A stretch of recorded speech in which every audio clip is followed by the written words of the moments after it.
Antes de você tomar assento, abra a sua Bíblia, por gentileza, rapidamente, Romanos, capítulo de número 8, apenas um versículo de número 28, é um texto muito conhecido da palavra de Deus, e eu gostaria de pensar com você, de olhar com você esse texto, dentro de uma perspectiva, dentro de uma temática, que o Senhor Deus nos ajude e nos conduza, para que sejamos, por bondade, instrumento de Deus para este momento. Amém, amados? Romanos, está ali, capítulo 8 e versículo 28, diz assim: e sabemos que todas as coisas contribuem juntamente para o bem daqueles que amam a Deus, daqueles que são chamados por seu decreto ou propósito. Pai, eu te louvo mais uma vez nessa noite. Obrigado por esses momentos na tua presença, onde te adoramos, onde exaltamos o teu nome, onde já podemos sentir a tua presença e a tua palavra já tem falado conosco nessa noite. Tenho certeza absoluta que o Senhor continuará falando conosco nessa noite. Senhor, usa-nos como canal e como instrumento, assim eu oro e te agradeço em nome de Jesus. Amém e amém. Tome teu assento, adorando e exaltando o nome do Senhor. Meus amados, que alegria, que satisfação, quando temos a oportunidade. Quero agradecer ao meu pastor presidente, pastor Galdino Júnior, a oportunidade que me é facultada de poder expor a palavra de Deus neste santuário, nesta casa de oração, diante dos meus companheiros. E muito obrigado, Deus abençoe poderosamente a sua vida. É sempre bom, é sempre agradável, é altamente gratificante todas as vezes que temos a oportunidade de expor a palavra de Deus, entendendo que essa palavra é que nos edifica, essa palavra é que nos fortalece, e essa palavra é que nos alimenta. O capítulo de número 8 e versículo 28 de Romanos, ele diz: sabemos que todas as coisas cooperam para o bem daqueles que amam a Deus. Então, não são algumas coisas. O texto nos informa que todas as coisas, coisas boas, inclusive as coisas ruins que nos acontecem, os problemas, as adversidades que nós enfrentamos, eu penso que elas são pedagógicas. Deus, através dessas adversidades que enfrentamos, e adversidades e problemas são inerentes ao ser humano. O proverbista diz com muita propriedade que o que sucede ao ímpio também sucede ao justo. Mas a diferença é que as adversidades que nos sucede, que acontece diante de nós, Deus usa como instrumento para forjar o nosso caráter, para trazer amadurecimento, para que o propósito de Deus se cumpra em nossas vidas. E eu estava observando essa semana, eu tenho acompanhado quase todos os dias a palavra que o nosso presidente coloca no Instagram, no Facebook, ou seja, no YouTube, é isso? E eu ouvi uma palavra essa semana sobre o processo. E eu pensei comigo, todos nós vivemos um processo, aceitamos a Cristo, somos santos do ponto de vista posicional, estamos em Cristo, mas devemos viver uma vida de santificação. E essa vida de santificação fala de processo, um processo em que a cada dia eu renuncio o meu eu para viver o propósito de Deus, para viver a vontade de Deus, e eu preciso me submeter. Então quero te trazer nesses 40 minutos ou 35 minutos, bem sucintos, eu gostaria de trazer um tema para você nesta noite. Só vive o propósito quem suporta o processo. Todos nós, amados, temos um propósito dado por Deus. Via de regra, todos nós queremos viver este propósito. Todos nós queremos viver as promessas de Deus. O Deus que nós servimos é um Deus de promessas.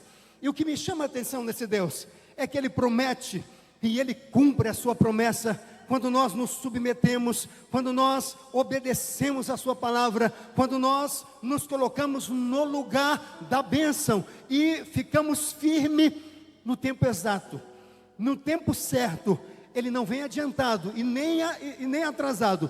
No exato momento a promessa se cumpre. Então eu quero, amados, que o propósito de Deus se cumpra em minha vida. No entanto, entre a promessa e o cumprimento da promessa, há um processo que todos nós somos submetidos a esse processo. E esse processo envolve situações difíceis. Esse processo muitas vezes ele é longo, é demorado e às vezes doloroso. Mas esse processo, eu digo que ele é um instrumento de Deus para nos forjar, para nos trabalhar, para que possamos viver o propósito de Deus, para que possamos viver o sobrenatural de Deus. Amém, queridos? Deus tem um propósito lindo para a sua vida. Pastor, o processo está doloroso, está difícil. Suporte o processo, porque você vai viver o propósito. Muitos desistem no meio do caminho, porque não entendem que o processo faz parte do preparo para que possamos viver o propósito. E eu gostaria de observar com você, partindo do princípio ou do ponto de vista da palavra, de que suportar o processo é fundamental para que possamos viver o propósito. Em primeiro lugar, amados, o processo envolve o quê? Provações, lutas, adversidades. Eu gostaria de pedir aos queridos irmãos da mídia que projetasse para mim, por gentileza, Tiago, capítulo de número 1, versículo 2 ao versículo 4. Ele vai dizer algo interessante, todos nós conhecemos. Tendes grande gozo, meus irmãos, o texto está dizendo, tende grande gozo quando cairdes em várias tentações, sabendo que a prova da vossa fé produz paciência. Tenha, porém, a paciência a sua obra perfeita, para que sejais perfeitos e completos, sem faltar em coisa alguma.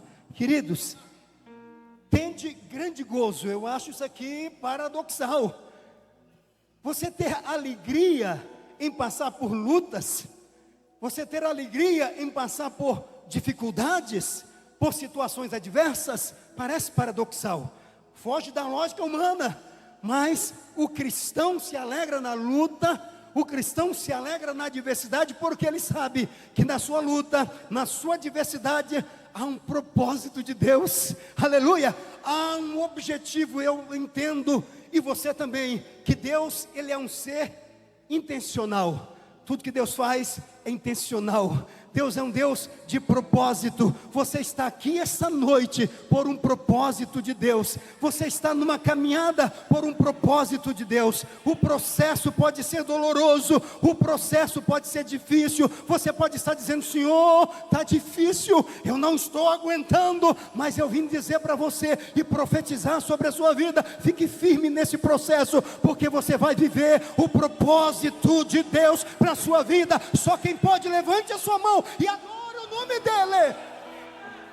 Amassei canto e canabassori andarabaga. Aleluia.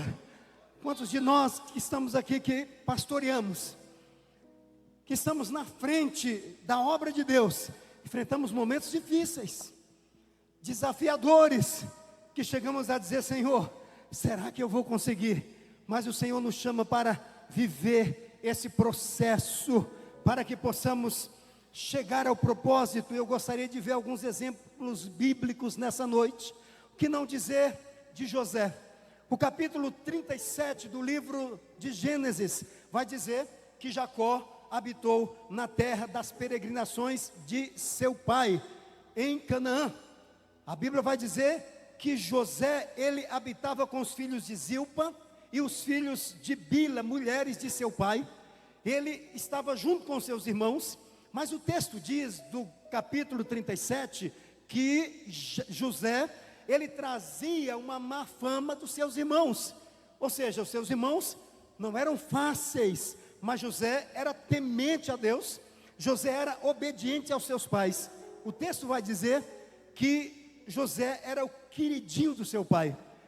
Jacó amava mais a José do que a seus irmãos. Claro que nós não vamos tratar dessa prioridade de Jacó para com José, mas esse tratamento diferenciado que Jacó dava a José, isso levou seus irmãos a ficarem com ciúmes e até odiar José. Deus tinha um propósito na vida de José. Deus tinha um chamado para a vida de José. E a Bíblia diz que José tinha sonhos.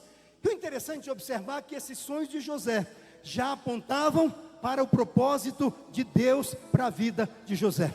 Um certo dia José chega diante dos seus irmãos e diz para eles: eu vou lhes contar um sonho. E ele disse: eu sonhei que nós estávamos no campo atando feixes, e de repente o meu feixe de trigo ficava em pé, e o de vocês rodeava diante do meu, e se curvava. O ódio dos irmãos era tanto, primeiro porque José era o predileto de seu pai, e José era também o filho querido do pai, talvez por andar em obediência ao seu pai. E a Bíblia diz que eles disseram para José o seguinte: quem você pensa que é? Você pensa que vai governar sobre nós? Eles não entendiam que esse sonho era um sonho profético. Deus está apontando lá na frente. Deus está apontando o propósito dele para a vida de José. Em outra ocasião, você conhece o texto, José se reúne novamente com seus irmãos. Seu pai também estava junto e disse: eu tive um sonho. Eu sonhei que o sol, a lua e 11 estrelas se curvavam diante de mim. Olha Deus falando, olha Deus trabalhando. Do ponto de vista humano, esse sonho, ele é improvável, ele é impossível, mas Deus usa os improváveis, mas o impossível, ele torna possível.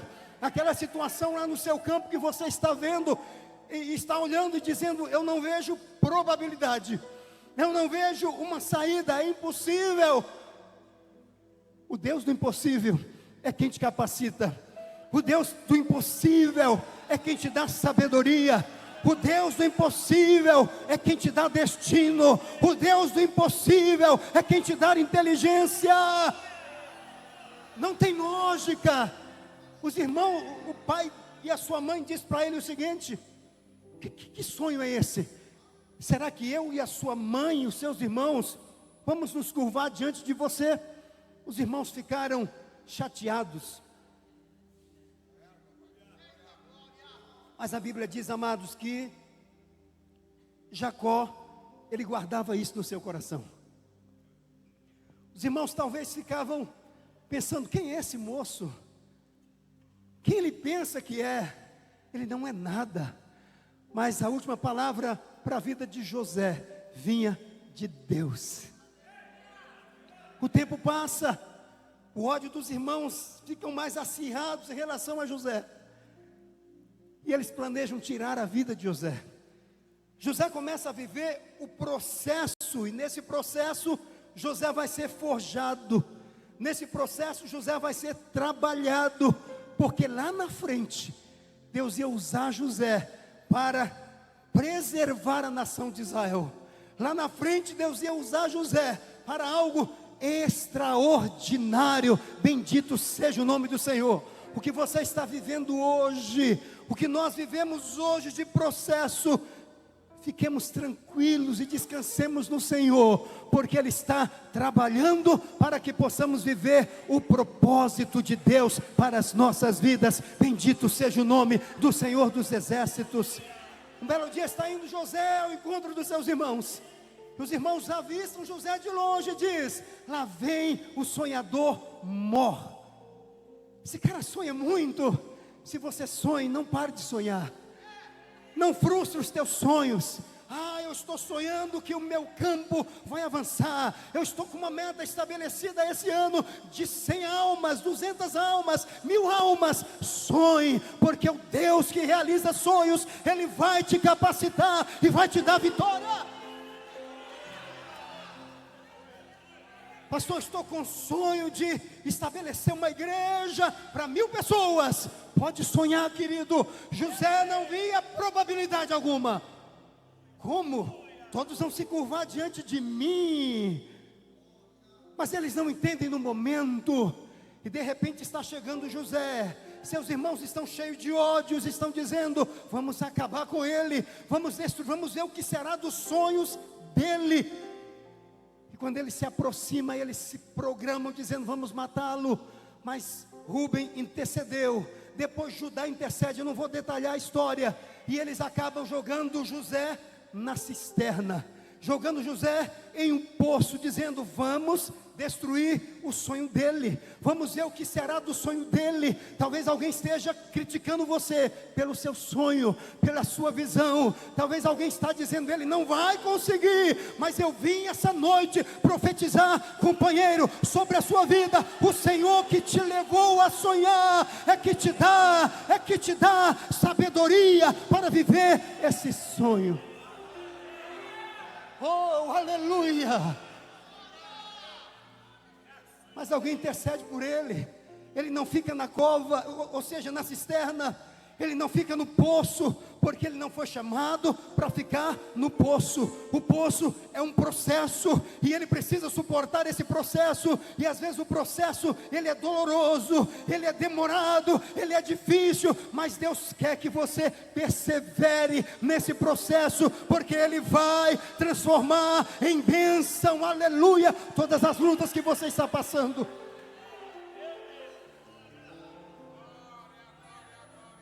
Tiraram José da cisterna e venderam para uma caravana de comerciantes que estavam indo para o Egito.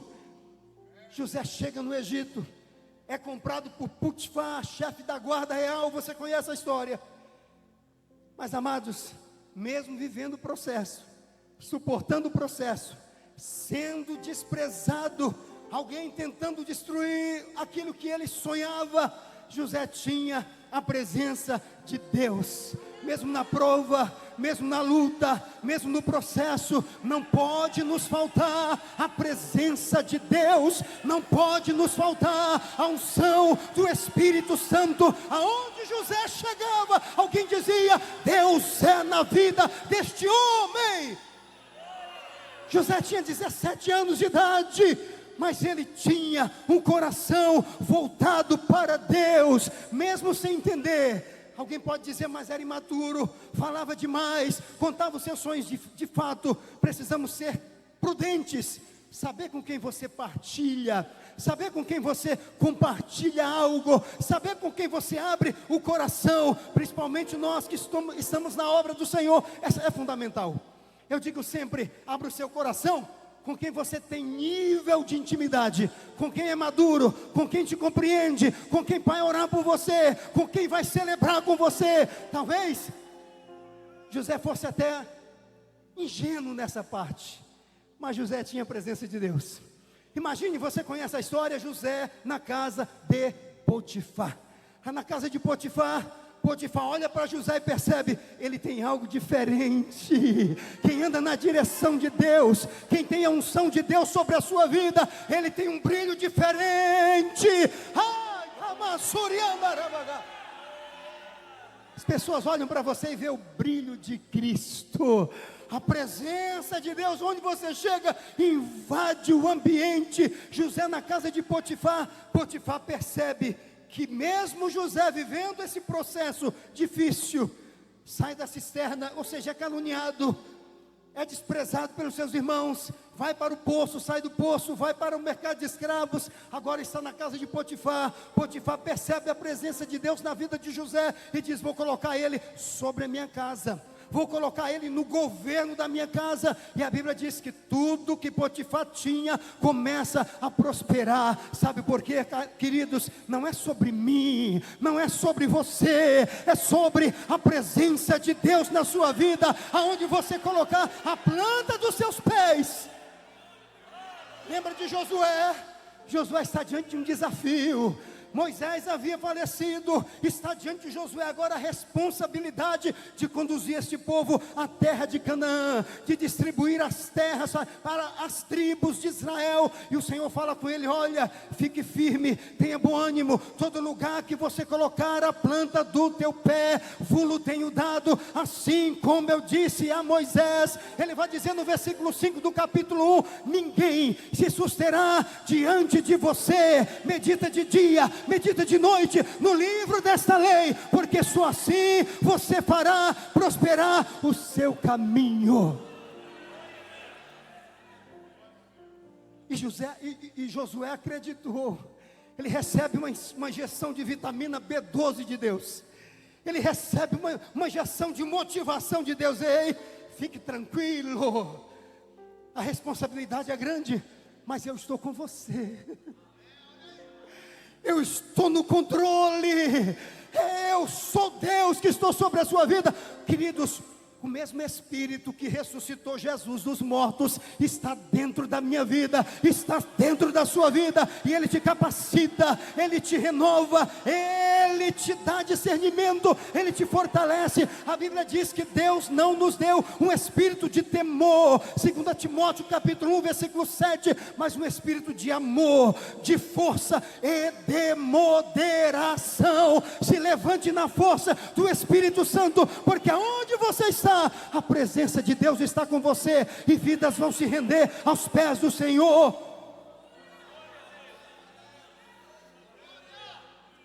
Imagine José. Potifar observa, porque nós somos observados.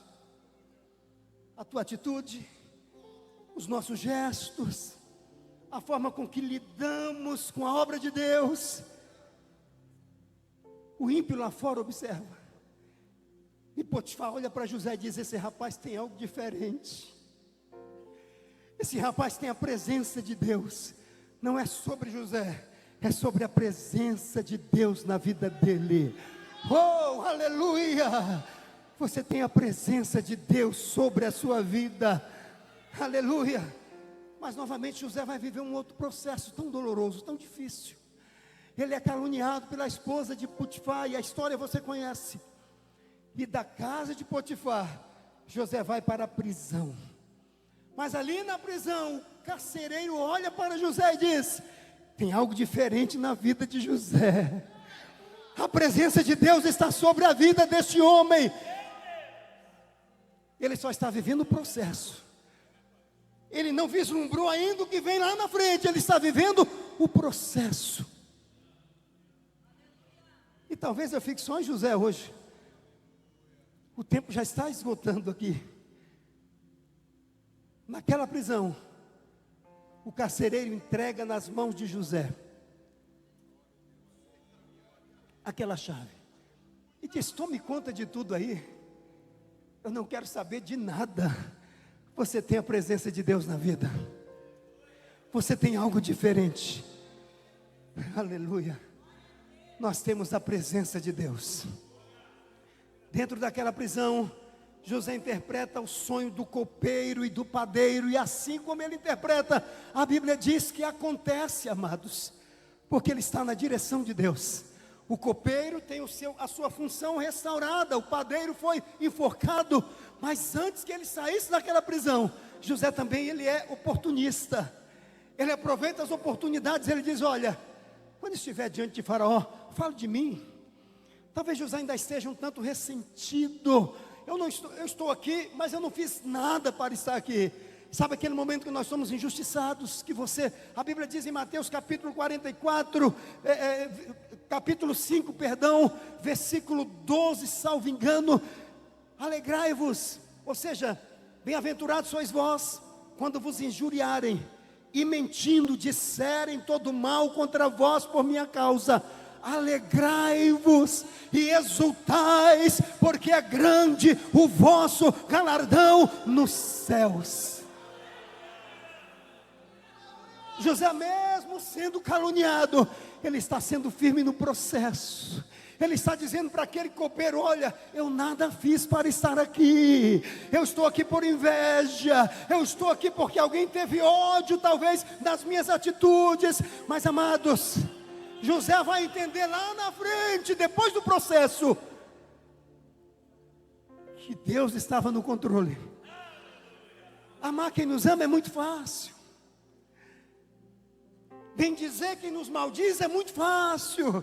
E eu sempre digo que o grande desafio do Evangelho não é apenas ir a uma igreja, ter uma carteirinha de membro e dizer: eu faço parte da ATSA Brasil há 75 anos.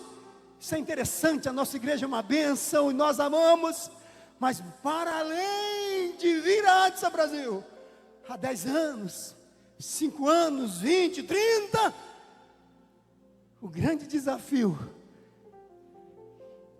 é amar quem não te ama. Não é verdade? O grande desafio de um cristão transformado, convertido, é bem dizer quem te maldiz, quem te caluniou. Você olhar para essa pessoa de novo e dizer: olha, fique tranquilo, eu sei que tudo isso foi Deus, faz parte do processo, aleluia. Eu disse aqui no início, é muita coisa para dizer, eu não tenho tempo para isso, mas o processo é doloroso, mas é necessário para que você alcance o teu propósito, que é a vontade de Deus para a sua vida. Bendito seja o nome do Senhor. Viva o processo hoje, e amanhã você vai sorrir e cantar o hino da vitória. Deus não nos prometeu mar de rosas aqui. Capítulo 16 e o versículo 33 do Evangelho de João, ele diz: tenho-vos dito isto. Isso depois de uma série de orientações aos discípulos e apóstolos, a partir do capítulo 13, no 16 ele diz: tenho-vos dito isto, para que em mim tenhas paz. No mundo vocês terão aflições, serão caluniados, odiados, vão tentar dar rasteiro em vocês, vão tentar matá-los, mas tenham bom ânimo, tenham bom ânimo, sejam firmes, sejam constantes, porque eu venci o mundo. Bendito seja o nome do Senhor, bendito seja o nome do Senhor. Olha aí, queridos, passaram-se 2 anos, parece que o carcereiro, que o copeiro que teve o seu sonho interpretado por José, parece que ele esqueceu de José. Alguém pode esquecer de você. Teu amigo mais íntimo pode esquecer de você. Isaías 49, 15. Ainda que a mãe esqueça o filho que amamenta, Deus não se esquecerá de você. Se você suportar esse processo, você vai glorificar a Deus por viver o propósito de Deus para a sua vida. Se você suportar esse momento pequeno, e isso eu digo até para mim, o Senhor vai te fazer sorrir lá na frente, quando Ele te chamar para tomar posse da grandiosidade do propósito que Ele tem para a sua vida. Você pode levantar a mão e dar um brado de glórias ao nome de Jesus.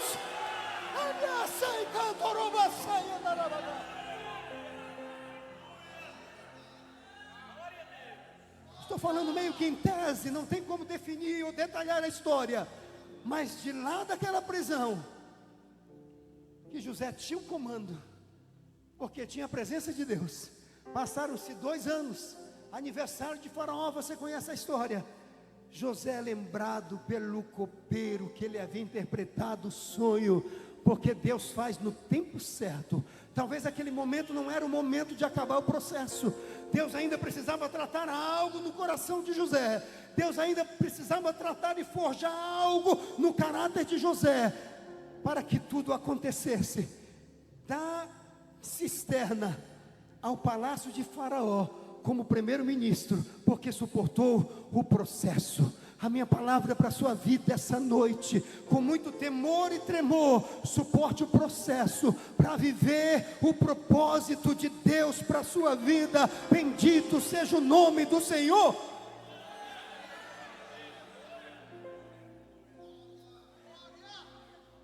Aleluia. Amados, as dificuldades não são para nos destruir, mas são para nos fortalecer. Essa dificuldade está te fortalecendo. Bendito seja o nome do Senhor. Segundo lugar, rapidamente, o processo exige o quê? Paciência e fé. Jogue na tela, coloque na tela por gentileza, querido. Capítulo 10 de Hebreus, o versículo 36. Nós poderíamos falar de processos de outros homens de Deus, como Davi, como o próprio Paulo, como o próprio Jesus, como Elias, que surge no cenário da história de Israel, num dos momentos mais delicados e caóticos da história, mas que passou todo um processo para tomar parte da vitória. Mas eu quero eu quero avançar um pouco mais. O processo exige o quê? Paciência. Parece que o processo ele é interminável, não é verdade? Deus, via de regra, nós somos imediatistas. Eu sou nordestino, vexado. Eu quero que as coisas aconteçam. Eu começo um negócio hoje, disse Deus, e aí já desceu o céu? Ainda não. É só para te moldar mesmo. É só para você ficar mais firme. Calma, que é no meu tempo. Hebreus 10, 36, por gentileza, querido. Aleluia. Glória a Deus. Aleluia. Porque necessitais de paciência, para que depois de haver desfeito a vontade de Deus, possais alcançar a promessa. Amados, a espera faz parte do treinamento de Deus. É fácil esperar, pastor Galdino Júnior? É fácil esperar, pastor Marcelo? Pastor William? Pastor Petrônio, meu xará? É fácil esperar? Não é fácil esperar. Às vezes é tão difícil esperar. Já vivemos momentos tão difíceis e Senhor, quando é que o Senhor vai abrir os céus? E você também. Mas é aí que Deus testa, pastor Roberto, a nossa paciência. E a gente sempre ouve dizer por aí, não ore a Deus pedindo paciência. Porque se você orar pedindo paciência, vai vir tribulação para que você seja paciente. Ninguém quer ter tribulação não, queridos. Mas graças a Deus, que no nosso caso, pastor Nelson, as tribulações nos trabalham. Por isso Tiago diz, tende grande gozo em passar por muitas. Que isso, irmão? Ter alegria, ter gozo, pastores, em passar tribulações e lutas. Não, querido. A nós que é até tristeza. Mas por que eu me alegro? Porque eu sei que há um propósito nessa luta. Eu sei que há um propósito nessa tribulação. Eu sei, como diz Jó. Olhe para Jó 19, 25. Olha o que Jó está vivendo. Capítulo 1, houve um homem da terra de Uz, cujo nome era Jó. Esse homem era íntegro, reto, temente a Deus e se desviava do mal. E passou uma luta que você conhece. Diante de toda essa luta, no capítulo 19, o versículo 25, ele diz, eu sei que o meu Redentor vive e por fim se levantará sobre a terra. Ei, deixa eu profetizar sobre a tua vida essa noite. O teu Redentor vive, o teu Redentor vive, o teu Redentor vive e por fim se levantará sobre a terra. Evidentemente esse Redentor aponta para o futuro, é Cristo. Ele se levantou e hoje eu estou aqui e tenho o Espírito Santo na minha vida, para onde passar o nome dele ser glorificado, ser exaltado. Lá no teu campo Deus te chamou para viver o sobrenatural. E eu vim profetizar essa noite sobre a sua vida, companheiro, com muito temor e tremor. Esse processo é simplesmente para que você viva o sobrenatural de Deus. Esse processo não é para te deixar triste, não é para te desanimar, a despeito ou em que pese. Muitas vezes nós nos entristecemos, porque somos humanos, mas ainda assim Deus diz, como disse para Elias, lembra de Elias no capítulo 19 de 1 Reis? Senhor, eu não quero mais seguir. Senhor, todos os profetas te abandonaram. Eu estou aqui sozinho, Senhor. Eu quero morrer. Está deitado debaixo de um zimbro.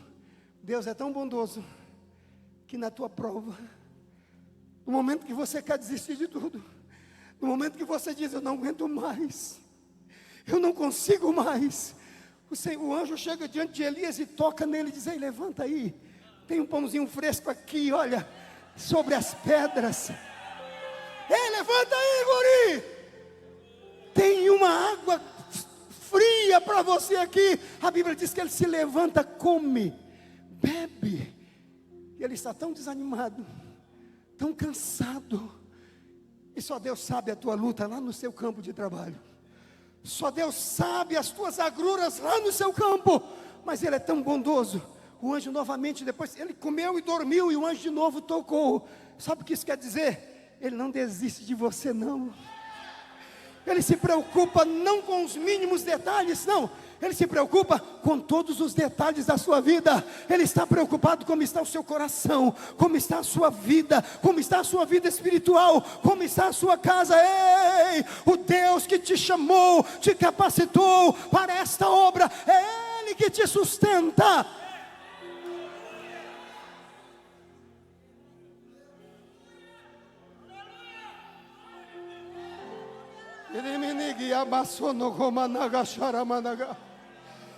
Eu sinto graça de Deus neste lugar.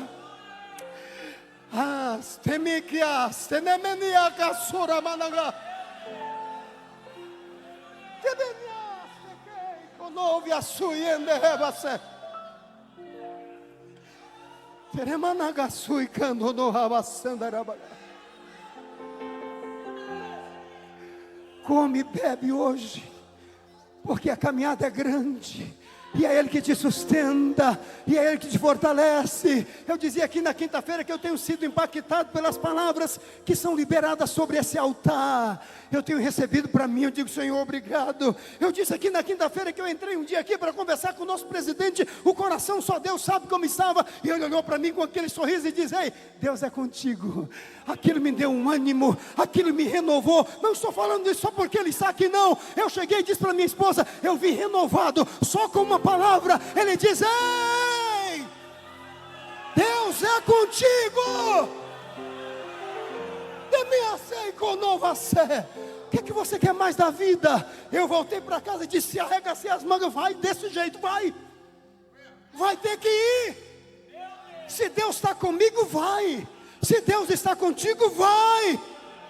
Mas o diabo se levantou, ele está furioso. O papel dele é se levantar, e o teu é se manter firme diante de Deus, porque a Bíblia diz: sujeitai-vos pois a Deus, resistiu o diabo e ele fugirá de vós.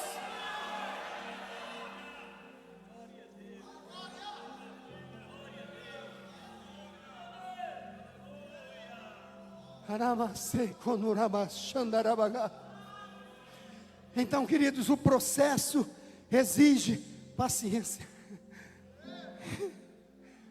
Paciência. O que você diz de Abraão? 25 anos ele esperou pela promessa. Capítulo 16 de Gênesis, ele tenta dar um jeitinho, porque Sara pediu: olha, toma H aí, talvez eu tenha filho por meio dela. Mas Deus não age na ilegalidade. Deus tem princípios. Ele não fere os princípios dele. E se eu ferir os princípios e valores, eu vou ter problema. Não que Deus seja má. Deus, tem gente que pensa que Deus está lá em cima, jogando luta para ver como é que você se sai. Não, amados, é eu que erro mesmo. Somos nós que erramos mesmo. Erramos o alvo e pagamos o preço.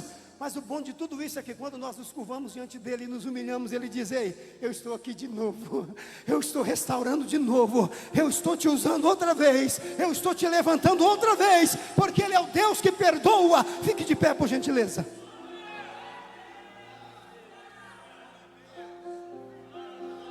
Abraão espera 25 anos, Isaac espera 20, José passa 13 anos no processo aproximadamente. Davi foi ungido para ser rei de Israel, mas passou por um processo, foi assumir o primeiro governo em Hebron com 30 anos de idade. Será que eu não posso esperar um aninho? 5 aninhos? Posso sim. O Senhor é conosco. Aleluia. Deus abençoe a sua vida, vivendo o propósito de Deus. Quando suportamos o processo, ou só vive o propósito quando suporta o processo. Meu pastor, glória a Deus.